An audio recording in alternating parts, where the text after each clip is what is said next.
Oh boy, my very first Mezco review. I cannot wait to see all the goodies inside this tin. Just gonna take a little peek and... Aw, man!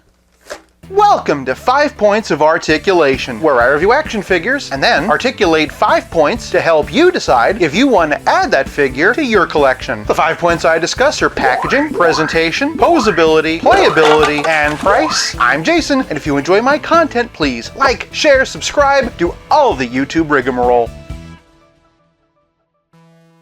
In my previous video, I did my very first ever Hot Toys review with the Spider-Man Into the Spider-Verse Miles Morales. Today, the cloth goods locomotive continues with the Mezco 112 Collective Man of Steel Superman. Starting off with the packaging, and this is honestly very nicely done. Instead of cardboard, it's actually a collectible tin. I did think it would have been cool if they had embossed this, but on the other hand, it does making stacking easier. Some more art on the side, more art on the other side, S-shield at the bottom, also at the top, but with a twist, by which I mean this red stripe. It reminds me a lot of what we see on the Spin Master figures, suggesting that this is standard branding key art coming from DC itself. The only other 112 collective figure I have, and therefore my only other frame of reference, is Freddy Krueger. Similar to Superman, the Freddy figure is a very simply stated front, but the back shows the figure and all the accessories that come with it. It would have been nice if they had done something similar here. It's also a sleeve, allowing me to appreciate Freddy while in box. I suppose that by taking the lid off, you do get a similar effect, but it also doesn't seal in any way, so if you're gonna buy it from a third-party seller, you're just gonna kinda have to take their word for it that it's never been open. All my nitpicking aside, I can't deny that there is a certain level of gravitas that comes to a figure being in a metal tin. Granted, it's about the same level of gravitas as a $5 bucket of Christmas popcorn from Save-A-Lot, but it's something. For packaging, I'm giving Superman 1 whole point. Moving on to presentation, and first things first, I have to take the plastic bag off his head. Don't try this at home, kids. A smaller figure, this Superman stands at just under 6 inches. From the top, and I can't tell you just how nice it is to see a Superman figure actually smiling. Wonderfully bright blue eyes. There isn't any kind of wash to the hair, but it's very well sculpted. Of course, we have that signature S-curl. The costume is cloth goods, but there are some all-plastic accents. For example, the belt is a solid plastic piece, which I think was a very smart choice, and so are the boots. If you look closely, there is a joint for articulation, but it's very well integrated. They've also done a great job of sculpting the seam lines and wrinkles to make the boots feel natural. There's a unique tread underneath, plus a peg hole, which is very appreciated, and I most especially appreciate the bright colors. Depending on the artist and the era, Superman's cape is either longer or shorter, and I think this does a great job of meeting in the middle. It's also wired so that you can pose it however you'd like. Flipping it around, and I'm very happy to see the yellow S on the back of the cape, but I have to admit, I'm very disappointed to see that the S on his chest has the black outline. Looking at the promotional images, and that certainly was not the case, so once I opened it, it was a bit of a disappointment. I will say I'm very impressed by how small the stitch work is. You can definitely see some of the musculature poking through the fabric, especially with the arms, and the seams don't really draw that much attention themselves. There is a bit of bunching from the cape that's unavoidable, but honestly not that bad, and if I had one other complaint, the head really doesn't want to stay on. I'm also surprised at just how sloppy the belt loops are. Despite my nitpicks, the artistry, craftsmanship, and engineering of this figure is leaps and bounds over most mass market releases, so for presentation, this Superman gets 1 whole point. Moving on to posability, and since I've never done a Mezco, please bear with me. I'm probably going to be a lot more ginger than I need to be. Starting with the head, and I've already shared some of my frustration, mainly at how easily it pops off. Since it is off, this is a nice opportunity to show you the dumbbell inside. Golly, don't call my best pal a dumbbell! Looking up and, oops. You can get this far up, which is pretty good, and this far down before it pops off again. Tilt is a bit questionable, by which I mean it looks like I broke his neck. That's how it feels! But like circumnavigating the globe to reverse time all the way around is no trouble for this Superman. As you can see, there is a cut here, but I've not been able to get any noticeable movement out of it. If they weren't going to give it any meaningful range, I wish that they would have just had it as one solid piece to eliminate a joint line. Moving on down, and Superman can raise his arm up this high. It gets some assistance from a rotator cuff similar to a McFarlane. He also has bicep swivel, which looks really cool with the fabric, and based on these indentations, he has double jointed elbows. Pulling the sleeve back, and we can see wrist balls similar to a DC Multiverse, and then shifting to the torso, he has a diaphragm joint and a dumbbell waist. Using both, he can arch back this far, perfect for a flying character, and he can hunch forward this far, which compared to a DC Multiverse is pretty impressive. He can also tilt and twist. Below the belt, and these indents indicate that he has Toy Biz era Marvel Legends style hip balls. He can kick this high, which is is really impressive, and he can split this wide. The hip ball is double as a thigh cut, and he has double jointed knees that bend very smoothly. If there is boot cut, it's fighting me, so I'm not going to push it, but he does have ankles that swivel, hinge, and pivot. For posability, I'm giving the 112 Collective Superman 1 whole point. Moving on to playability, and that's where this figure really shines. Remember when I said this thing has a bajillion heads? I wasn't kidding. In addition to this one we've been admiring, he also has this smirkier one that I think I like better. There's also this more determined one, which is one of the best Superman heads I've ever seen. A full-on angry head. I like this one because it reminds me of his fight with Doomsday, and also a surprised head. They could have skipped this one, and I don't think anyone would have missed it, but it's a nice effect. He also comes with this Michael Myers head.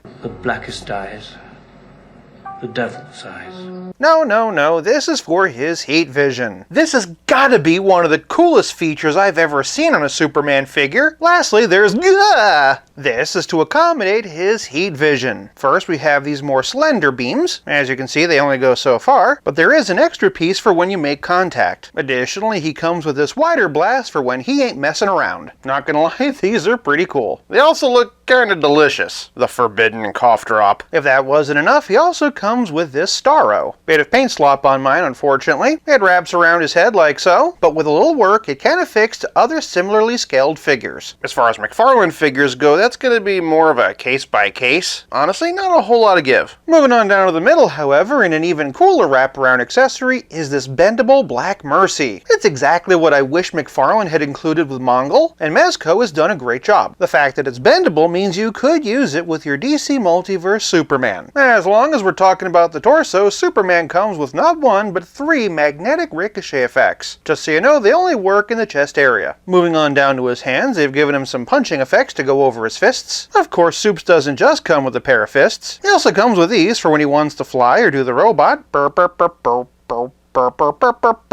He also comes with these more gestury monologue hands. You could probably also use them to grab stuff. Of course, these hands look even grippier. They're also really gummy, which helps. On that subject, here's what the pegs look like. Lastly, he comes with these, which are meant for gripping. Gripping what, you ask? The Phantom Zone Projector. Send villains to an eternal abstract purgatory in style. I really love this translucent red lens. But wait, there's more! Superman comes with a full complement of colorful kryptonite crystals. We're talking classic green, cherry red, lemony yellow, blue raspberry, and $50 Walmart engagement ring diamond. They peg snugly into this handy dandy holder, and they have special domed covers to keep Kal-El safe. And finally, Clark comes with a figure stand. Even though the S-shield is only painted on, there's a bit of grit to it. There's a foot peg here, so if you wanted to, you could just stand him on it. You can also pop it out somehow. I had to superheat mine with a hairdryer and just kind of mush it against the kitchen counter to get it to pop out. That's of course in service to this arm. It plugs in like so. Assembled though, and this might be one of the better flight stands I've ever handled. The range is great and it feels really secure. But even with a Fortress of Solitude's worth of extras, playability is more than just accessories. It's also about how well your figure plays with others. For all the major standard Supermans in my collection, and here we have Superpowers by Kenner, the mulleted Man of Steel from Kenner, Total Justice by Kenner, and the first 6-inch Superman, DC Superheroes by Hasbro. Moving over to Mattel, and here we have Superman from the 2003 Batman 2-pack, and the Mattel DC Superheroes. For one more Mattel, and here we have DC Universe Classics. Switching over from Mattel to DC Direct, and here we have a Man of Steel style Superman from the Through the Years box set. Here we have the Silver Age Superman and Lois Lane 2-pack. Although she's mostly plastic, her skirt is soft goods. The very back-heavy history of the DC Universe Superman that I'm just going to hold here because it's easier. As DC Direct turned into DC Collectibles, Superman lost his trunks but gained lots of lines for the new 52 edition, shrinking back down to 6-inch, and here we have his first rebirth look from DC Icons, and then his final rebirth look, which was just the classic costume for DC Essentials. For a couple of Superman figures by NECA, and here we have Christopher Reeve and the Dark Horse Aliens 2-pack. These figures are unique for having cloth goods capes. Also, if you like the NECA figure but don't love the head, this might be a winner. The skin tones aren't a perfect match, but they're close, and I'm really surprised at how well the head scales with this body. This brings us to McFarlane Toys in DC Multiverse with Action Comics 1000 and an angry laserized version of his look from Hush. But if you really want to see an angry laserized Hush Superman, check out this head swap. Again, I cannot get over this head. In regular light though, I will warn you the skin tones don't match. If you want to do head swaps, the only one I can find in my collection whose skin tones match is the Doomsday 2-pack. Otherwise, here's Action Comics 1000. The skin tones on this one are also pretty good. Just bear in mind that none of the pegs match, so you will need to be creative. Same for my Action Comics Repaint and Hush combo. Despite needing smaller hands, proportion-wise I love this. Unfortunately, the skin tones are less of a match. For a few similarly scaled Batman figures, and here we have the 2003 version by Mattel, the fabled S3 sculpt by Mattel, and DC Universe Classics by Mattel. From DC Direct, and here we have the Silver Age version, and the DC Collectibles DC Icons version. For a high-end wired cape version, and here we have the Mafex Hush Batman, but much nearer and dearer to my heart, and here we have Michael Keaton by NECA. For just a few other 6-inch scaled figures, and here we have the Marvel Legends 20th Anniversary Captain America. I always love putting these two characters together. Here we have a Ghostbusters Plasma Series Peter Venkman. For a couple of Star Wars Black Series figures, and here we have Obi-Wan and Han Solo, and the G.I. Joe Classified Series Storm Shadow. Finally, for my only other Mezco 112 collective figure, and here we have Freddy Krueger. For a relative scale comparison, here's Superman with Pizza Spidey and the Spectacular Spider-Man, and as always, here he is with Stealth Iron Man. Long story short, this figure scales great with your 6-inch Superman collection, has a literal mind-blowing number of accessories, and for playability is the first figure I've ever reviewed to earn 2 points. This leaves us with nothing left to discuss but the price. The set retails for $130, but as of this recording, it's on sale on Amazon right now for only $108. Even at a discount, I acknowledge that this set is a pretty big expense, but it's also the ultimate Superman collectible for the fan who has everything. And hey, it's only $10 more than this guy. That, however, is a conversation for another day. For price, I'm giving the Mezco 112 Collective Superman 1 whole point for a grand total of 6 out of 5.